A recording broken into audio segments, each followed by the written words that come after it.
ভারতীয় আগ্রাসনের বিরুদ্ধে সোচ্চার কণ্ঠস্বর এবং ছাত্রলীগের হাতে নির্মমভাবে হত্যার শিকার বুয়েটের মেধাবী শিক্ষার্থী শহীদ আবরার পাহাদের পঞ্চম শাহাদাত বার্ষিকী উপলক্ষে মৌন মিছিল ও স্মরণ সভা করেছে মনোহরগঞ্জ উপজেলা ছাত্রদল।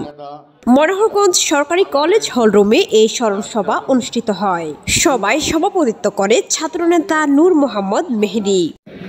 2019 সালের 7 অক্টোবর আবরার ফাহাদ ভাইকে নৃশংসভাবে হত্যা করেছে এবং সেই তার পঞ্চম মৃত্যুবার্ষিকী উপলক্ষে আমাদের আজকের এই স্মরণ সভা এবং মৌন মিছিল। মনোহরগঞ্জ উপজেলা ছাত্রদল সবসময় সোচ্চার থাকবে। ছাত্রলীগ সন্ত্রাসীদের কোনো ক্যাম্পাসে আর ঢুকতে দেওয়া হবে না। প্রধান অতিথি হিসেবে উপস্থিত ছিলেন মনোহরগঞ্জ উপজেলার বিএনপির যুগ্ম আহ্বায়ক জনাব মঞ্জুরুল আলম মজনু।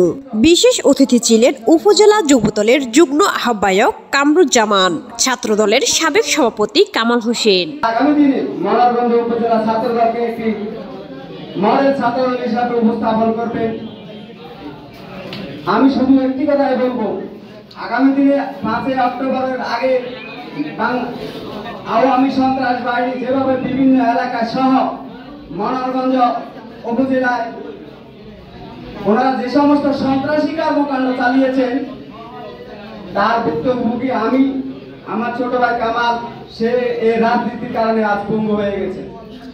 তার একটাই অপরাধ, সে বাংলাদেশ জাতীয়তাবাদী ছাত্রদলের প্রেসিডেন্ট বা সভাপতি ছিল।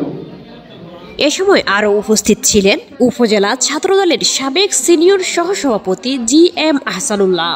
আমাদের নেতা জনাব তারেক রহমান আমাদেরকে নির্দেশ দিয়েছে যে 5 তারিখ এই স্বৈরাচার বিদায় নেওয়ার পরে ছাত্রদল সুশৃঙ্খল একটি সংগঠন, এটা আমাদেরকে প্রমাণ করতে হবে। আগামী দিনে আমাদের সকল কার্যক্রমে সঠিকভাবে আমরা ছাত্রলীগ যেরকম শৃঙ্খল সংগঠন ছিল আমরা কিন্তু এরকম ছাত্রলীগ হবো না, ঠিক না?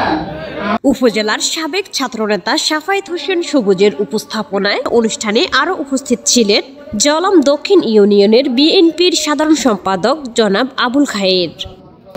আবুল কালাম ভাইয়ের নেতৃত্বে আমরা সবাই ঐক্যবদ্ধ। আমরা অন্যায়কে কখনো ছাড় দেই নাই, অতীত আমরা কখনো অন্যায়কে ছাড় দিব না। আমরা এমনও দেখেছি মায়ের জানাজা ছেলেকে আসতে দেরি অন্যায় শুধু। স্মরণ সভা শেষে মোমবাতি জ্বালিয়ে মৌন মিছিল বের করে দলটি। বাজারের গুরুত্বপূর্ণ সড়ক প্রদক্ষিণ শেষে মিছিলটি শহীদ মিনারে এসে শেষ হয়।